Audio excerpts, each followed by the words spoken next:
Bismillahirrahmanirrahim. Assalamualaikum warahmatullahi wabarakatuh. Sebelumnya, izinkan saya untuk memperkenalkan diri. Saya Pelita Firdaus Hakim. Saya adalah mahasiswa S2 Institut Ilmu Sosial dan Manajemen Siami. Dan kebetulan saya bekerja pada kantor Kementerian Agama Kota Bekasi. Tujuan pembuatan video ini adalah dalam rangka tugas mata kuliah Perubahan dan Budaya Organisasi yang diampu oleh Prof. Dr. Haji Faisal Halim MHum.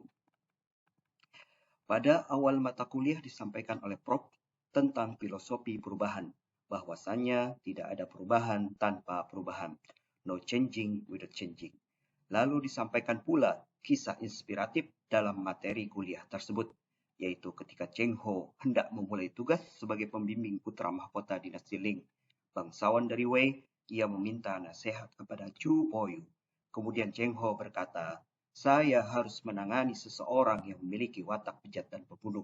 Lalu bagaimana saya harus menangani orang semacam ini? Ucapnya kepada Chu Poyu. Kemudian Chu Poyu menjawab, saya senang sekali pada Anda mengemukakan pertanyaan ini. Kemudian ia melanjutkan dan menjawab bahwa caranya sangat sederhana. Hal pertama yang harus Anda lakukan adalah bukan memperbaiki orang bejat ini, melainkan dengan memperbaiki dulu dirimu sendiri. Dari dialog di atas, memberi isyarat bahwa bagi siapa saja, kalau Anda ingin mengubah orang lain ke jalan yang lebih baik, maka pertama kali yang harus Anda lakukan adalah dengan mengubah dahulu dirimu sendiri. Oleh karenanya, saya sangat sepakat dengan pernyataan no changing without changing, bahwa tidak ada perubahan tanpa perubahan. Mengutip dalam Al-Quran, surat Ar-Ra'd ayat 11, Allah Subhanahu wa Ta'ala berfirman, Innallaha la yughayyiru ma biqaumin hatta yughayyiru ma bi anfusihim. Yang artinya sesungguhnya Allah tidak akan mengubah keadaan suatu kaum sebelum mereka mengubah keadaan diri mereka sendiri.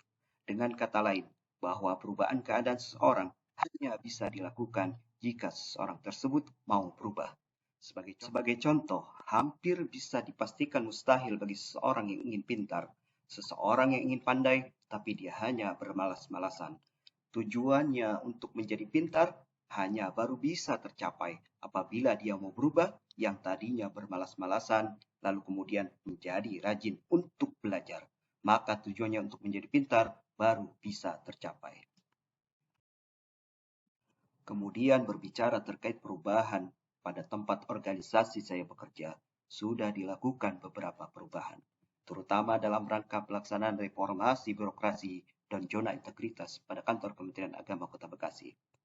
Untuk mewujudkan kondisi birokrasi yang diinginkan, baik secara instansional maupun perbaikan pelayanan, dibentuklah tim Pokja RB atau Pokja Kelompok Kerja Pemilihan RB pada kantor Kementerian Agama Kota Bekasi, sehingga masyarakat dapat merasakan peningkatan kualitas pelayanan publik dari waktu ke waktu.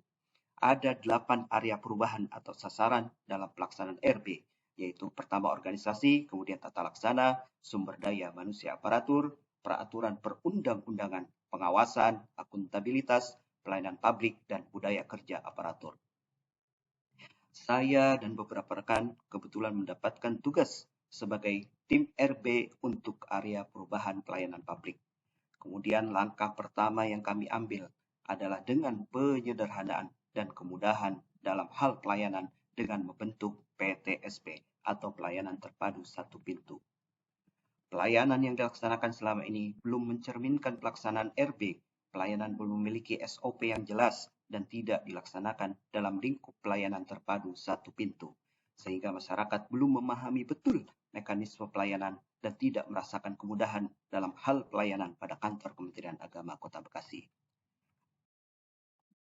Dan Alhamdulillah di tahun 2021, tim Pokja RB Area Perubahan Pelayanan Publik telah berhasil membuat aplikasi PTSP berbasis web yang dapat diakses secara online yang insya Allah akan kami launching di bulan Januari tahun 2022.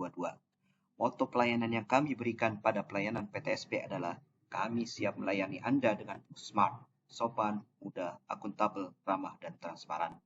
Dengan aplikasi PTSP ini, masyarakat dapat menerima pelayanan secara online tanpa perlu repot-repot datang ke kantor. Kemudian juga masyarakat diberikan kemudahan informasi secara luas tentang pelayanan yang ada pada kantor Kementerian Agama Kota Bekasi. Demikian yang dapat saya sampaikan pada kesempatan kali ini. Mohon maaf apabila ada kata-kata yang kurang berkenan, dan tentunya banyak sekali kekurangan dalam pembuatan video ini. Oleh karenanya, saya dengan senang hati apabila Bapak Ibu, terutama dari Bapak dosen Prof. Dr. Haji Faisal Halim, MHum, dan rekan-rekan di institusi AMI untuk memberikan masukan terkait kekurangan dalam video yang saya buat.